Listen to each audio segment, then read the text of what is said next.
नमस्कार दोस्तों, मैं कमलेश विश्नोई आपका स्वागत करता हूं राजस्थान सरकार और वेदांता के CSR इनिशिएटिव ई कक्षा में, जिसके टेक्निकल पार्टनर है मिशन ज्ञान।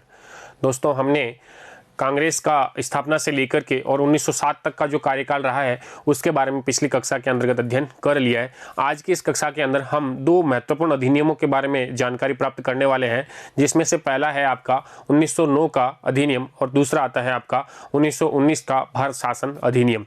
इन दोनों अधिनियमों के अंदर क्या उपबंध अंग्रेजों ने भारतीयों के लिए तैयार किए हैं और भारतीयों को उनसे कितना फ़ायदा हुआ है और कितना जो है वो नुकसान हुआ है, या फिर उनको जो हासिल हुआ है और जो नहीं हुआ है उसके बारे में यहाँ से हम जानकारी प्राप्त करने की कोशिश करते हैं। तो सबसे पहले हम 1909 के अधिनियम को लेते हुए अपनी इस बात को, आज के पाठ को प्रारंभ करते हैं। और 1909 के अधिनियम के अंदर हमने सबसे पहले लिखा है कि इसके कारण और उद्देश्य, और इसको जाने उससे पहले भी हमें यहाँ पर ये जानकारी प्राप्त कर लेनी है कि जो 1909 का जो अधिनियम आया है इसको अन्य और किस नाम से जाना जाता है। तो देखिए, जो 1909 का अधिनियम है ये मार्ले मिंटो अधिनियम के नाम से भी जाना जाता है। किस नाम से जाना जाता है? मार्ले मिंटो सुधार अधिनियम के नाम से भी जाना जाता है। मार्ले मिंटो सुधार अधिनियम, ठीक बात है। तो इसका मतलब ये हुआ कि हम पहले इन दोनों व्यक्तियों का परिचय प्राप्त कर लेते हैं। देखिए, ये है कौन? ये जो मार्ले है उस समय भारत सचिव है। ये क्या है? भारत सचिव के पद पर कार्य कर रहे हैं मार्ले, लॉर्ड मार्ले, ठीक है। इसके अलावा बात करते हैं मिंटो के बारे में, तो ये तत्कालीन भारत के क्या है? वायसराय है। ये क्या है? भारत के वायसराय है, ठीक बात है। तो भारतीय वायसराय और भारतीय सचिव इन दोनों ने मिलकर के क्या किया है? इस एक नए अधिनियम को तैयार करने का कार्य किया है, ठीक बात है। तो इसको इसलिए हम किस नाम से भी जान लेते हैं? मार्ले मिंटो सुधार अधिनियम के नाम से भी जानते हैं। अब हम बात करते हैं 1909 का जो अधिनियम है वो क्यों लागू किया गया है। तो देखिए, इससे पहले की अगर बात करें, 1909 से पहले भारत में जो सुधार अधिनियम लागू किया गया था वो था 1892 का अधिनियम। कौन सा था? 1892 का शासन अधिनियम, ठीक बात है। और ये 1892 का जो शासन अधिनियम है, इस अधिनियम से भारतीय जनता जो है वो बिल्कुल संतुष्ट नहीं है। तो इस अधिनियम की क्या है? असफलता है। इस अधिनियम की असफलता ने तय कर दिया कि भाई आपको क्या करना पड़ेगा? एक नया अधिनियम जो है वो लागू करना पड़ेगा। लेकिन इससे भी अगर महत्वपूर्ण कारण की बात करें तो वो कारण आ जाता है 1892 से आगे चल करके 1907 के अंदर। 1907 में क्या होता है? कांग्रेस का विभाजन होता है। हमने पढ़ रखा है 1907 के अंदर सूरत का कौन सा है? अधिवेशन होता है और उसमें क्या होता है? कांग्रेस का विभाजन। और इस विभाजन के फलस्वरूप कांग्रेस जो है वो दो भागों में बंट जाती है। कितने भागों में बंट जाती है?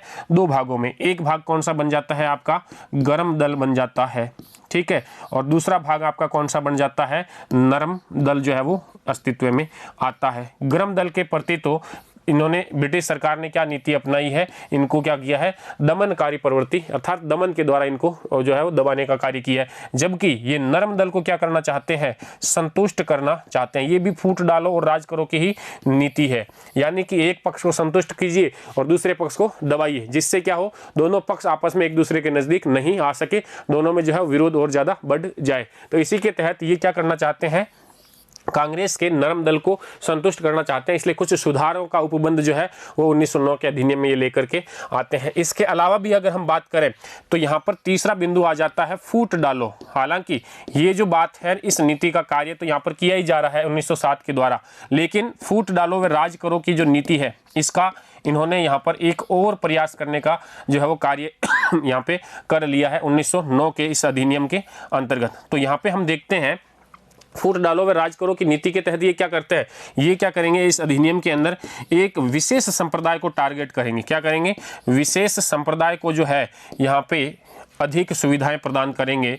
विशेष संप्रदाय को जो है ये क्या करेंगे? यहाँ पर विशेष सुविधा देंगे, ठीक है। और इस विशेष सुविधा के द्वारा जो है इस विशेष संप्रदाय को अन्य भागों से, यानी कि अन्य जनता से अलग करने का कार्य किया जाएगा, यानी कि सांप्रदायिक फूट डालने का काम करने का जो है वो यहाँ पर ये कर लेते हैं। तो ये क्या कर रहे हैं? सांप्रदायिक फूट जो है वो इस अधिनियम के द्वारा प्रारंभ की जाती है।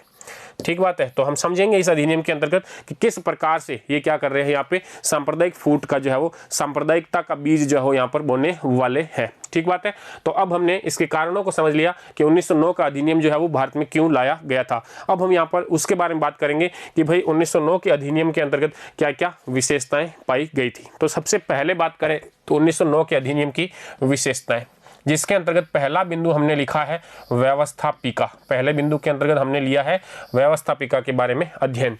तो यहाँ पर हम ये देख लेते हैं कि जो व्यवस्थापिका है, चाहे वो केंद्रीय व्यवस्थापिका हो चाहे वो प्रांतीय व्यवस्थापिका हो, उनके अंतर्गत क्या किया गया है, सदस्यों की संख्या के अंतर्गत जो है वो वृद्धि की गई है। यानी कि व्यवस्थापिका को थोड़ा वृहद रूप दिया गया है, यानी कि व्यवस्थापिका के अंदर जो भागीदारी है उसको बढ़ाया है। समझ लेते हैं किस प्रकार से बढ़ाया। देखिए, व्यवस्थापिका के अंतर्गत हम बात कर लेते हैं, चाहे वो कौन सी हो, केंद्रीय व्यवस्थापिका हो, ठीक बात है, और चाहे वो कौन सी हो, प्रांतीय व्यवस्थापिका हो। ठीक है, तो प्रांतीय या केंद्रीय कोई सी भी जो व्यवस्थापिका है उसके बारे में हम बात कर रहे हैं। तो केंद्रीय व्यवस्थापिका की बात करें तो यहाँ पर जो अधिकतम सदस्य संख्या 1892 के अधिनियम के तहत जो थी वो तो थी आपकी कितनी, 16 सदस्य। अधिकतम कितनी थी, 16 सदस्य अधिकतम थे। इसको बढ़ा करके और सरकार ने 1909 के अधिनियम के तहत जो है वो अब अधिकतम संख्या इस व्यवस्थापिका के अंदर कितनी कर दी, 60 जो है वो कर दी है। जिसके अंदर हम देख लेते हैं यहाँ पर 27 जो सदस्य है वो क्या होंगे, यहाँ पे निर्वाचित होंगे, और इसके अलावा जो 33 सदस्य है वो क्या होंगे, यहाँ पर मनोनीत होंगे। क्या होंगे, वो मनोनीत होने वाले हैं।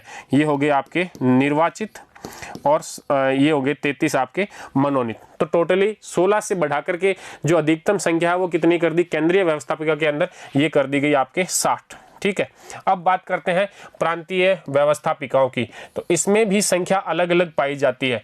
बात करते हैं बड़े प्रांतों की। किसकी बात करें हम, बड़े प्रांत। ठीक है, जैसे कि आपका बंगाल हो गया, बंबई हो गया, मद्रास हो गया, ये बड़े प्रांतों के अंतर्गत आ रहे हैं। संयुक्त प्रांत हो गया। ठीक है, बड़े प्रांत। और एक बात कर लेते हैं हम छोटे प्रांतों की। किसकी बात करते हैं, छोटे प्रांतों की बात कर लेते हैं। तो जो बड़े प्रांत है, इन बड़े प्रांतों के अंदर तो 20 जो थी वो थी पहले 1892 के अधिनियम के द्वारा। इसको बढ़ा करके जो है वो 50 कर दिया गया। कितनी कर दिया गया, संख्या को 50 कर दिया गया। जबकि जो छोटे प्रांत है उनमें पहले संख्या थी 15 और अब इसको बढ़ा करके कितना कर दिया है, 30 कर दिया गया। कितना कर दिया है, छोटे प्रांतों के अंतर्गत जो है संख्या बढ़ा करके 30 कर दी गई है। तो इस प्रकार से व्यवस्थापिका के दायरे के अंदर अर्थात उसकी जो है संख्या है सदस्यों की, उसमें क्या की गई है, इस अधिनियम के द्वारा वृद्धि की गई है। अर्थात अधिक से अधिक जो है लोगों को यहाँ पर शामिल करने का प्रयास यहाँ पे किया जा रहा है। तो हमने बात करी व्यवस्थापिका, चाहे वो केंद्रीय हो चाहे वो प्रांतीय हो। केंद्रीय व्यवस्थापिका के अंदर 16 से अधिकतम सदस्य कितने कर दिए गए, 60 कर दिए गए। प्रांतीय व्यवस्थापिका की अगर बात करें तो जो बड़े प्रांत है वहां पर क्या किया गया, 20 से 50 कर दी गई। जो छोटे प्रांत है वहां पे क्या कर दिया गया है, 15 से 30 कर दी गई है सदस्यों की संख्या। तो ये तो हो गया आपका व्यवस्थापिका का मामला। नेक्स्ट आपका आता है बजट। तो देखिए, बजट के बारे में अगर हम बात करें तो यहाँ से हमें देखने को मिल जाता है कि बजट में 1909 के अधिनियम के द्वारा क्या क्या परिवर्तन किए गए हैं। तो पहला देखिए, बजट के ऊपर जो है वो बहस करने का अधिकार जो है वो यहाँ से इनको मिल जाता है। क्या मिल रहा है, बहस का अधिकार मिल रहा है। यानी कि इससे पहले आप जो है 1892 के अधिनियम के तहत आप बजट के ऊपर जो है वो बहस नहीं कर सकते थे। जो बजट जो है गवर्नर के द्वारा प्रस्तुत किया जाता था उसको जो है सिर्फ आप देख सकते हो, पढ़ सकते हो, उस पर कुछ बोल नहीं सकते हो। लेकिन 1909 के अंदर आकर के आपको यहाँ पर क्या मिल रहा है, बहस का अधिकार जो है वो मिल रहा है। उसके अलावा देखिए, यहाँ पर आपको पूरक प्रश्न जो है वो भी पूछा जा सकता है। पूरक प्रश्न जो है पूछने का अधिकार जो है वो आपको मिल रहा है। पूरक प्रश्न का अधिकार मिल रहा है। ठीक बात है। तो दूसरा अधिकार यहाँ पे हो गया बजट के मामले के अंदर कि बजट के मामले के अंदर अब आप पूरक प्रश्न भी पूछ सकते हो। तीसरा जो है यहाँ पे बजट के मामले में देखें तो यहाँ पे देखिए विभिन्न विशेष मुद्दों के ऊपर, विशेष मुद्दे जो है बजट के अंदर, उन मुद्दों पर आप जो है मत भी कर सकते हो। क्या कर सकते हो, विशेष मुद्दों पर मत का अधिकार। क्या किया है, मत का अधिकार इनको दिया गया है भारतीयों को। किस अधिनियम के द्वारा दिया गया है, ये दिया गया है आपको 1909 के अधिनियम के द्वारा। तो बजट के संबंध के अंतर्गत हमने यहाँ पर 3 बातें देखी है, जिसमें हमने सबसे पहली बात देखी है कि बजट के ऊपर बहस करने का अधिकार मिल रहा है, पूरक प्रश्न पूछने का अधिकार मिल रहा है, और कुछ विशेष मुद्दों के ऊपर जो है वो इनको मत देने का अधिकार भी है, वो भारतीयों को यहाँ पे मिल रहा है 1909 के अधिनियम के द्वारा। ठीक है, पहली बात तो ये हो गई बजट के बारे में। अब देखते हैं सांप्रदायिक निर्वाचन प्रणाली के बारे में। किसके बारे में देखना है, सांप्रदायिक निर्वाचन प्रणाली। सांप्रदायिक निर्वाचन प्रणाली, ठीक है, इसके बारे में बात करते हैं। तो देखिए, सांप्रदायिक जो निर्वाचन प्रणाली है वो इस अधिनियम के द्वारा जो है वो लागू की गई है। और लागू करने वाले व्यक्तियों के बारे में अगर हम बात करें तो हमने यहाँ पे 2 व्यक्तियों के नाम पढ़े हैं, एक का नाम पढ़ा है मार्ले और एक का नाम हमने यहाँ पे क्या पढ़ा है, मिंटो। ठीक बात है। तो सांप्रदायिक निर्वाचन प्रणाली जो है, इसके जनक की अगर हम बात करें तो भारत के अंदर मिंटो को क्या कहा जाता है, इसको सांप्रदायिक निर्वाचन प्रणाली का जनक कहा जाता है। ठीक है, इसी ने जो है वो भारत के अंदर ये लागू करी है। यहाँ पर हमें यहाँ पे इनका उदाहरण भी मिलता है कि जो मार्ले है, जो भारत सचिव है, इन्होंने एक पत्र लिखा। क्या लिखा है, एक पत्र लिखा। किसको लिखा है, ये गवर्नर जनरल यानी वायसराय मिंटो को लिखा है। और इसके अंतर्गत इन्होंने लिखा है कि हम नाग के दांत बो रहे हैं, हम क्या कर रहे हैं, नाग के दांत बो रहे हैं इस व्यवस्था को लागू करके, और इसका जो परिणाम है वो अत्यंत ही भयंकर होने वाला है। लेकिन इन सबको इस स्थिति का पता होते हुए भी क्या किया गया है, ये इन्होंने सांप्रदायिक निर्वाचन प्रणाली का यहाँ पे व्यवस्था करी है। यानी कि इस सांप्रदायिक प्रणाली के तहत किस समुदाय को, मुस्लिम समुदाय को, कौन सा समुदाय, मुस्लिम समुदाय को जो है वो पृथक प्रतिनिधित्व की प्रणाली के आधार पे जो है यहाँ पर इनको यहाँ दिया गया है। सांप्रदायिक निर्वाचन प्रणाली यहाँ पे मुस्लिमों के लिए लागू की गई है। ठीक बात है। यहाँ से ये जो प्रणाली लागू हो रही है, यानी कि सांप्रदायिक निर्वाचन प्रणाली, इस प्रणाली के द्वारा ही जो भारत विभाजन का बीज है वो यहाँ पर बो दिया गया है, सांप्रदायिक निर्वाचन प्रणाली के द्वारा। किसके द्वारा, लॉर्ड मार्ले और मिंटो के द्वारा। ठीक बात है। तो ये जो है व्यवस्था किसके लिए हुई है, मुस्लिम संप्रदाय के लिए हुई है। ये बात हमने कर ली। तो हमने यहाँ पे बजट के बारे में बात कर ली और हमने यहाँ पे पृथक निर्वाचन प्रणाली के बारे में भी बात कर ली है। नेक्स्ट आपको यहाँ पे मिलता है गवर्नर जनरल की कार्यकारिणी। तो देखिए यहाँ पे क्या किया जा रहा है, गवर्नर जनरल की कार्यकारिणी का भी विस्तार होता है और इस विस्तार के तहत गवर्नर जनरल की कार्यकारिणी में भारतीयों को शामिल किया जाता है। किसको शामिल किया जाता है, भारतीयों को प्रथम बार, भारतीयों को क्या किया जा रहा है, प्रथम बार शामिल इसमें किया जा रहा है, प्रथम बार शामिल करने का कार्य किया जा रहा है।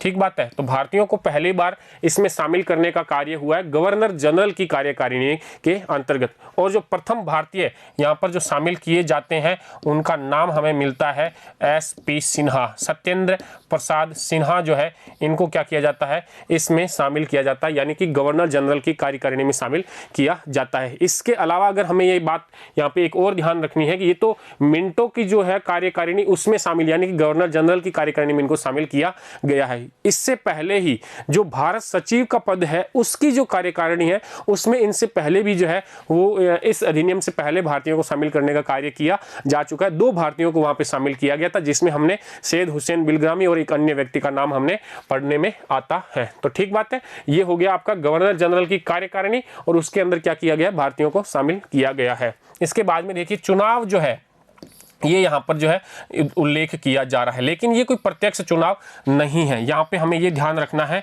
ये अप्रत्यक्ष चुनाव की बात कर रहे हैं हम। किस प्रकार के चुनाव की बात कर रहे हैं, ये अप्रत्यक्ष चुनाव की बात कर रहे हैं। अप्रत्यक्ष चुनाव के तहत यहाँ पे जो उम्मीदवार है, यानी कि जो चुनाव लड़ रहे हैं उम्मीदवार, और इसके साथ ही साथ कौन हो जाएगा, मतदाता, यानी कि इन उम्मीदवारों को जो मत देने वाले हैं, इन दोनों की क्या तय की गई है, इसके अंतर्गत इन दोनों की योग्यताएं जो है वो निश्चित की गई है ना, मापदंड तैयार किए गए, योग्यताएं क्या की गई है, निश्चित की गई है।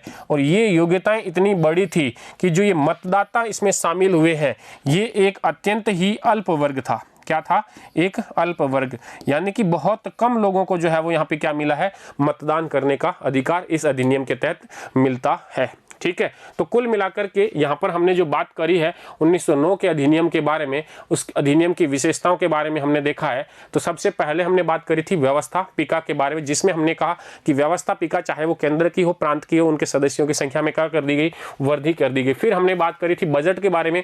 तो हमने देखा कि बजट के तहत यानी कि कुछ छूट उनको प्रदान हुई है, जैसे बजट पे बहस कर सकते हैं, पूरक प्रश्न पूछ सकते हैं और कुछ विशेष मुद्दों पे क्या कर सकते हैं, मतदान भी कर सकते हैं। सबसे मुख्य बात जो 1919 के अधिनियम के अंतर्गत आती है, मार्ले मिंटो सुधार अधिनियम के अंतर्गत आती है, वो है सांप्रदायिक निर्वाचन प्रणाली का यहाँ पे जो है वो प्रारंभ किया गया। पृथक निर्वाचक प्रणाली का प्रारंभ यहाँ पे हुआ है और ये भारत विभाजन का क्या करता है, एक बहुत बड़ा कारण आगे जाकर के बनता है। ये मिंटो जो है इसके जनक माने गए। गवर्नर जनरल की कार्यकारिणी का विस्तार हुआ है, उसमें एक भारतीय को जो है वो शामिल किया गया है और वो भारतीय कौन है, सबसे पहले सत्येंद्र प्रसाद सिन्हा। चुनाव के बारे में बात करी तो यहाँ पे चुनाव किस प्रकार के थे, यहाँ पे चुनाव अप्रत्यक्ष प्रकार के थे और जो मतदाता है और जो उम्मीदवार है उन सबके लिए क्या की गई है, यहाँ पे योग्यताएं तय की गई है और इन योग्यताओं के आधार पे जो मतदाता है वो क्या है, बिल्कुल एक अल्प वर्ग बनता है, अर्थात बहुत ही कम मतदाता जो है वो यहाँ पे मतदान करने के योग्य हो पाएंगे। ठीक बात है। तो ये सारी जो बातें हैं वो हमने यहाँ पे 1909 के अधिनियम के अंतर्गत कर ली है। अब हम आगे बढ़ते हैं और समझते हैं 1919 के अधिनियम को और 1919 के अधिनियम की विशेषताओं को। तो सबसे पहले हम बात करते हैं 1919 के अधिनियम के बारे में। तो देखिए 1919 का अधिनियम, ये जो 1919 का अधिनियम है इसको लागू करने के भी कारण रहे हैं और इसको एक अन्य नाम से भी हम जानने का प्रयास कर लेते हैं। तो देखिए सबसे पहले हम देखते हैं कि जो 1919 का अधिनियम है इसको और किस नाम से जाना जाता है। तो यहाँ पे हमारे सामने नाम आता है मॉन्टेग्यू चैम्सफोर्ड अधिनियम या सुधार अधिनियम। मॉन्टेग्यू चैम्सफोर्ड, ठीक है, मॉन्टेग्यू चैम्सफोर्ड अधिनियम या सुधार अधिनियम, मॉन्टेग्यू चैम्सफोर्ड सुधार अधिनियम। ठीक बात है, ये इसका एक अलग हमें नाम मिल जाता है। तो देखिए यहाँ तक आपको समझ में आ गया होगा, जैसे कि 1909 का जो अधिनियम है जिसका हमने नाम दिया था मार्ले और मिंटो सुधार अधिनियम, यहाँ पे हम नाम दे रहे हैं 1919 के अधिनियम को मॉन्टेग्यू चैम्सफोर्ड सुधार अधिनियम। यानी कि ये मॉन्टेग्यू कौन है, तत्कालीन भारत सचिव है। ये क्या है, भारत सचिव है। और बात कर ले हम किसके बारे में, चैम्सफोर्ड के बारे में, तो ये क्या है, ये भारत के वायसराय है। क्या है, वायसराय है। ठीक है, चैम्सफोर्ड, लॉर्ड चैम्सफोर्ड जो है ये भारत के क्या है, वायसराय है। इन दोनों ने मिलकर के एक योजना प्रस्तुत की है जिसको मॉन्टेग्यू चैम्सफोर्ड सुधार अधिनियम या 1919 के अधिनियम के रूप में हम जानते हैं। ठीक बात है। तो ये तो हो गया इसका नाम का परिचय। अब देखते हैं कि ये जो है अधिनियम ये भारत के अंदर क्यों लागू किया गया, यानी कि इसके लागू होने के कारण के बारे में हमको बात करनी है। तो इसके कारणों की अगर हम बात करें तो यहाँ पर हमें दो कारण जो है वो यहाँ पे दर्शित हो जाते हैं। सबसे पहले अगर हम बात कर लेते हैं तो ये तो आपका हो जाता है, इसके अंदर जो 1909 का जो अधिनियम है इसकी समीक्षा करनी थी और इस समीक्षा के बाद में उत्तरदायी शासन को क्या करना है, यहाँ पे लागू करना है। तो जिसमें यहाँ पे चलाया गया है होम रूल आंदोलन। क्या चलाया गया है, होम रूल आंदोलन। ठीक बात है। ये होम रूल आंदोलन प्रारंभ हुआ है 1916 के अंदर। कब प्रारंभ हुआ था, हमने बात करी थी इसके बारे में। 1916 के अंदर जो है वो यहाँ बेलगांव के अंदर इसका जो प्रारंभ किया गया था लोकमान्य बाल गंगाधर तिलक के द्वारा और कुछ अन्य जो भाग है जो वो किए गए थे एनी बिसेंट के द्वारा। तो होम रूल आंदोलन का जो है यानी कि सब शासन जो है वो देने का यहाँ पे मांग की गई है, उत्तरदायी शासन को स्थापित करने की यहाँ पे क्या की गई है, मांग की गई है। तो इस उत्तरदायी शासन को जो है स्थापित करने के लिए अधिनियम लाया जा रहा है। कौन सा अधिनियम, 1919 का अधिनियम। इसके अलावा अगर हम बात करें कि इस आंदोलन को लागू करने के लिए जो कारण है तो दूसरे कारण के रूप में हम देखते हैं मेसोपोटामिया कमीशन की रिपोर्ट। क्या देखते हैं, मेसोपोटामिया कमीशन। कौन सा कमीशन है, मेसोपोटामिया कमीशन की रिपोर्ट जो है इस कारण से भी सरकार को ये लागू करना पड़ा है।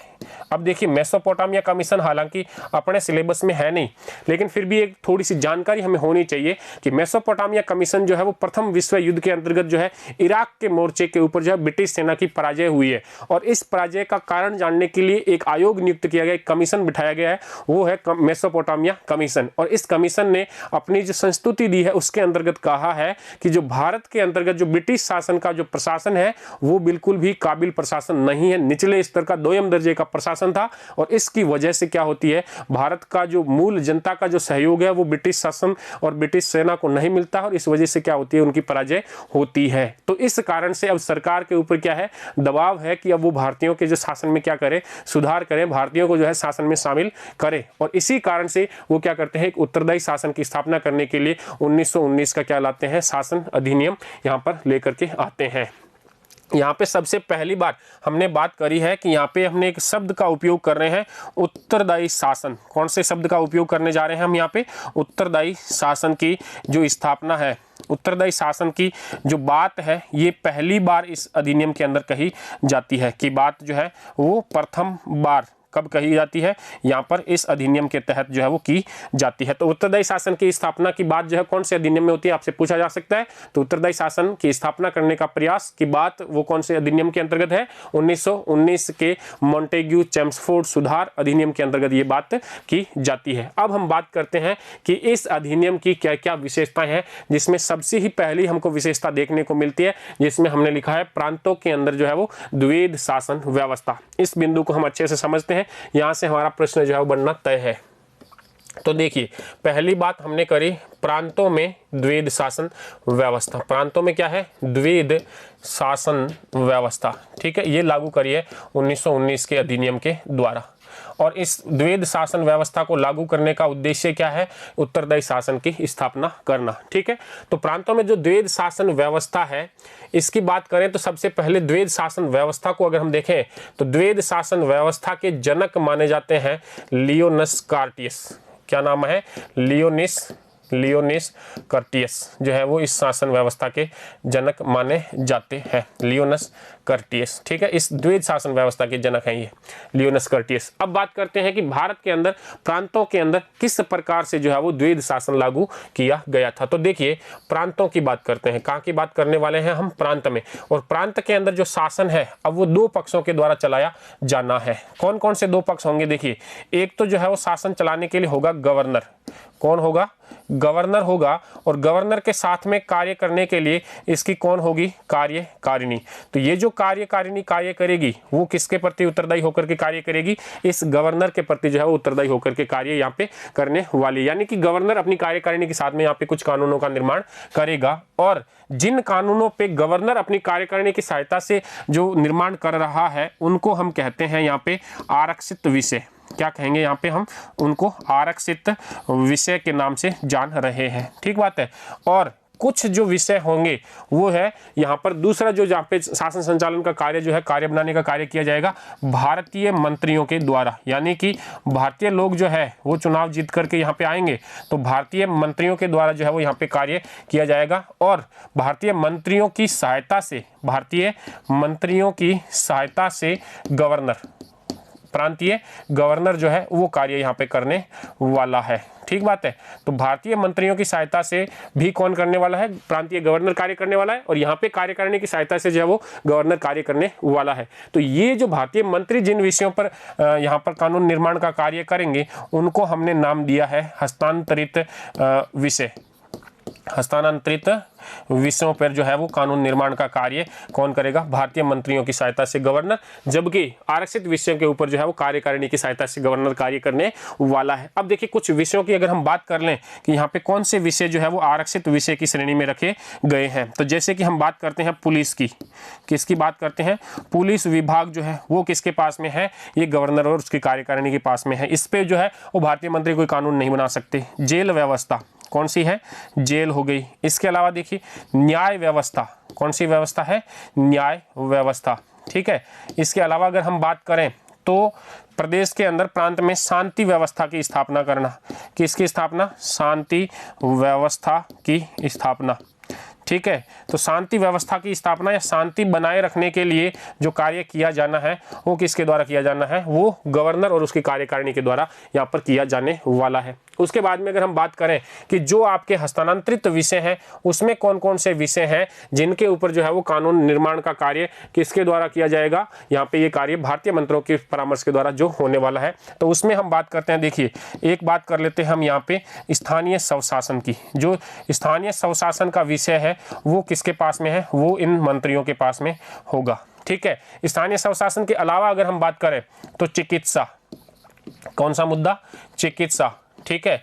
स्वास्थ्य सेवाएं, अन्य जो सार्वजनिक स्वास्थ्य सेवाएं हैं वो किसके द्वारा होगी, वो स्वास्थ्य सेवाएं जो है वो गवर्नर जनरल के भारतीय मंत्रियों की सहायता से की जाएगी। इसके अलावा देखिए सार्वजनिक निर्माण विभाग, कौन सा विभाग, सार्वजनिक निर्माण विभाग जो है वो किसके अधीन है, सार्वजनिक निर्माण का जो कार्य है वो किसके अधीन है, भारतीय मंत्रियों की सहायता से किया जाने वाला है। तो कुल मिलाकर के हमने प्रांतों के अंदर क्या पढ़ी है, द्वैध शासन व्यवस्था का अध्ययन किया है। और इस द्वैध शासन व्यवस्था का जनक की अगर हम बात करें तो हमने किसका नाम लिया है, लियोनस कर्टियस का नाम लिया है। अब हम बात करते हैं प्रांतों के अंदर किस प्रकार से है जो व्यवस्था अपनाई गई है। तो हमने देखा कि यहाँ पे कार्य करने के लिए दो बॉडी काम कर रही है, एक तो काम कर रही है गवर्नर और उसका कार्यकारिणी, और दूसरा यहाँ पे कार्य कर रही है भारतीय मंत्रियों की सहायता से गवर्नर के द्वारा किए जाने वाले कार्य, ठीक बात है। उसके अंतर्गत हमने जो गवर्नर और उसकी कार्यकारिणी के द्वारा जो कार्य होंगे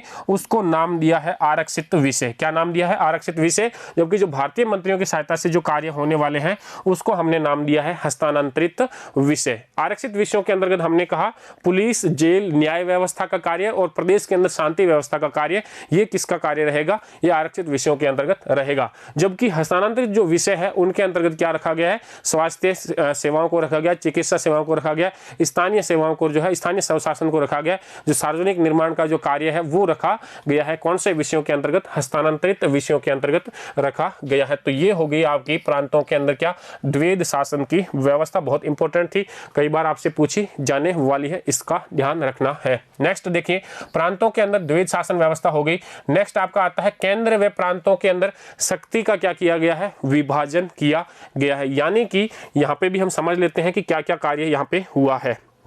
तो देखिए केंद्र व प्रांत में शक्ति विभाजन, केंद्र व प्रांत में क्या किया गया है, शक्तियों का विभाजन किया गया है, में शक्ति विभाजन, ठीक बात है। तो अब देखिए इसका मतलब तो ये हुआ कि जो कुछ विषय है वो किसके पास दे दिए गए, प्रांतों को दे दिए गए, और कुछ विषय जो है वो केंद्र के लिए रख लिए गए। यानी कि उस पर सिर्फ केंद्र कानून बना पाएगा और जो प्रांतों में दिए जाएंगे वो सिर्फ और सिर्फ किसके पास रहेंगे, वो प्रांतों के पास में रहने वाले हैं। शक्ति का विभाजन हो रहा है। तो इसके लिए यहाँ पर सूची बनाई गई है, केंद्रीय सूची। कौन सी सूची है, केंद्रीय सूची। और दूसरी बनाई जाती है प्रांतीय सूची। कौन सी बनाई जाती है, प्रांतीय सूची, ठीक है। तो ये लीजिए आपकी प्रांतीय सूची। प्रांतीय सूची के अंदर और केंद्रीय सूची के अंदर जो है विषयों का बंटवारा कर दिया गया, अलग अलग विषय जो है वो रख दिए गए हैं। जैसे कि हम बात कर लेते हैं सबसे पहले केंद्रीय सूची की। तो इसमें जैसे कि रक्षा मामला, जो रक्षा से जुड़े हुए मामले हैं वो सिर्फ कहाँ होंगे, केंद्रीय सूची के अंदर ही रखे जाएंगे, इसी में जो है वो कानून बनेगा। इसके अलावा देखिए विदेशी मामले, विदेश संबंध जो है वो यहाँ पर किसके संबंध में है, वो यहाँ पे इसके पास में ही रहने वाले हैं। इसके अलावा देखिए मुद्रा का जो मामला है वो किसके पास रहेगा, केंद्र के पास रहने वाला है। इसके अलावा देखिए सेना, ये किसके पास रहने वाली है, केंद्र के पास ही रहने वाली है। विदेश संबंध हो गए। भारतीय देशी रियासतों से संबंध, ये किसके पास रहेंगे, केंद्र के पास ही रहने वाले हैं। भारतीय देशी रियासतों से, भारतीय देशी रियासतों से संबंध की जो मामला है वो किसके पास में रहने वाला है, वो इन्हीं के पास में रहने वाला है। संचार विभाग देखिए, डाक तार वगैरह जितने भी है वो सब किसके पास में है, इनके पास में रहेंगे, केंद्र के अंदर। इसके अलावा जनसंख्या विभाग जो है वो किसके पास में है, वो भी केंद्र के पास में ही है। इसके अलावा परिवहन का जो मामला है, परिवहन का मामला, यानी कि इसमें हम मुख्य रूप से बात कर लेते हैं रेलवे की। किसकी बात करते हैं, तो रेलवे जो है ये भी किसके पास में है, केंद्रीय सूची के विषयों के अंतर्गत आने वाला है। फिर हम बात करते हैं प्रांतीय सूची की। तो देखिए प्रांतीय सूची की बात तो हमने कर ही रही है, जो हमने अभी अभी देखा है। जैसे कि आपको यहाँ पर क्या मिला था, स्थानीय स्वशासन मिला है। क्या मिला है, स्थानीय स्वशासन, ठीक है। स्थानीय स्वशासन के अलावा भी हमने यहाँ पर बात करी थी चिकित्सा, क्या मिल गया, चिकित्सा मिल गया। स्वास्थ्य सेवाएं मिल गई, सार्वजनिक निर्माण विभाग मिल गया, पुलिस का मामला हो गया, जेल का मामला हो गया, न्याय व्यवस्था का मामला हो गया। इसके अलावा कृषि हो गई आपकी, सिंचाई हो गई, ये जो मामले हैं ये किसके अंतर्गत आ जाते हैं, यहाँ पे ये आ जाते हैं आपके प्रांतीय सूची के विषयों के अंतर्गत आ जाते हैं। यानी कि 1919 के अधिनियम के द्वारा क्या किया गया है, केंद्र और प्रांतों की शक्ति का क्या किया गया, आपस में विभाजन किया गया है। प्रांतों को उत्तरदायी शासन स्थापित करने के लिए जो है कुछ विषय अलॉट कर दिए गए हैं, लेकिन ये जो विषय अलॉट किए गए हैं वास्तव के अंतर्गत जो है ये विषय किसी प्रकार से जो है यहाँ पर उपयोगी साबित नहीं हो रहे, क्योंकि वित्त का जो मामला है वो पूरा केंद्र के पास में, जैसे कि कृषि का जो मामला है, कृषि का जो कानून बनाना है वो मामला तो भारतीय मंत्रियों को दे दिया गया, लेकिन जो सिंचाई का मामला है वो गवर्नर के पास में सुरक्षित है। यानी कि कृषि का कानून बनाना है लेकिन सिंचाई का कानून वो बना नहीं सकता, तो फिर कृषि जो है वो संभव ही किस प्रकार से हो सकती है। तो कुल मिलाकर के इस प्रकार से क्या किया गया था, केंद्र और प्रांत के अंदर शक्तियों का विभाजन किया गया था। तो इस बिंदु को हमने समझ लिया, केंद्र व प्रांतों के अंदर शक्ति का विभाजन। नेक्स्ट हम देखते हैं गवर्नर की शक्तियां। तो इसमें अगर हम बात करें कि गवर्नर की शक्तियों का क्या मामला है, तो देखिए जो कार्यकारिणी कार्य कर रही है, यानी कि हमने बात करी है आगे, अभी हमने बात करी थी कि जो कार्यकारिणी कार्य कर रही है, यानी कि ये वाली, ये जो कार्यकारिणी है ये उत्तरदायी किसके पक्ष में है, ये उत्तरदायी है आपके गवर्नर के प्रति। किसके प्रति उत्तरदायी है, ये गवर्नर के प्रति उत्तरदायी है। जबकि ये जो भारतीय मंत्री है ये किसके प्रति उत्तरदायी है, तो ये इस विधानसभा के प्रति उत्तरदायी है।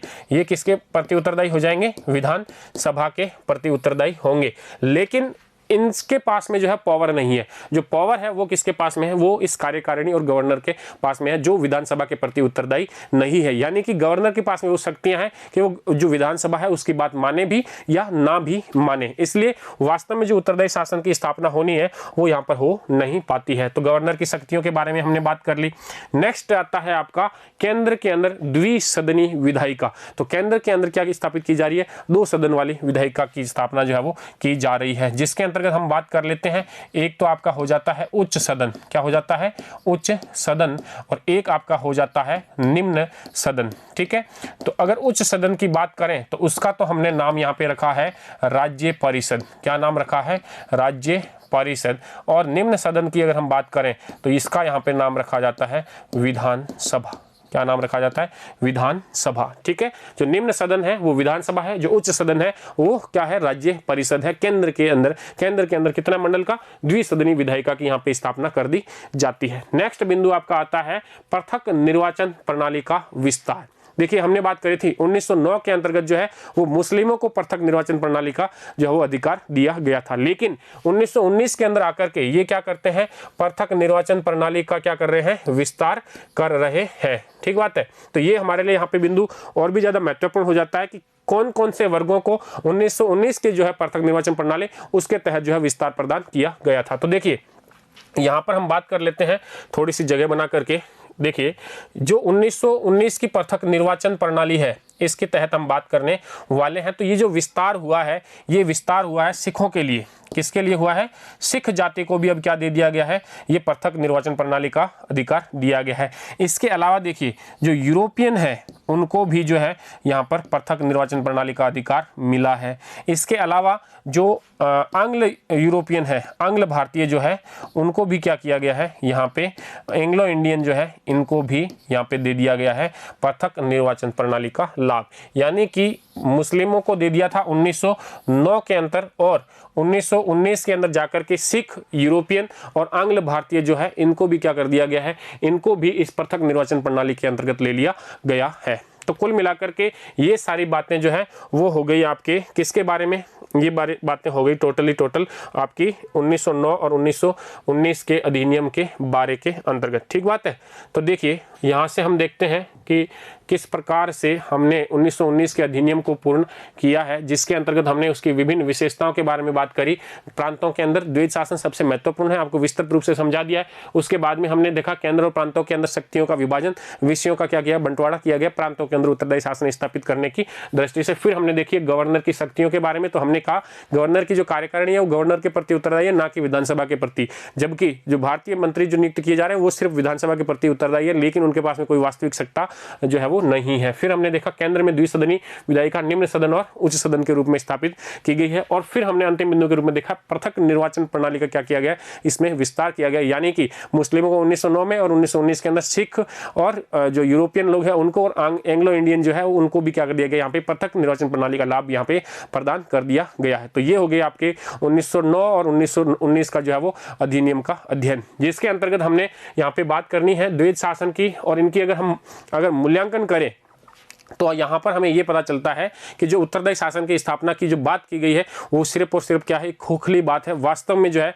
वो किसी प्रकार के अधिकार जो है वो भारतीय मंत्रियों को यहाँ पे प्रदान किए नहीं गए हैं, जिस वजह से वास्तव में कोई उत्तरदायी शासन की स्थापना यहाँ पर हो नहीं पाती है। ठीक है, तो इससे जो अपना अगला भाग आने वाला है वो भाग के अंतर्गत हम यहाँ से फिर 1919 के अधिनियम के बाद होने वाली जो घटनाएं हैं, जिसके अंतर्गत असहयोग आंदोलन होगा और असहयोग आंदोलन के बाद में कुछ 1922 से 30 तक की घटनाओं के बारे में हम अध्ययन करने वाले हैं। तब तक के लिए धन्यवाद।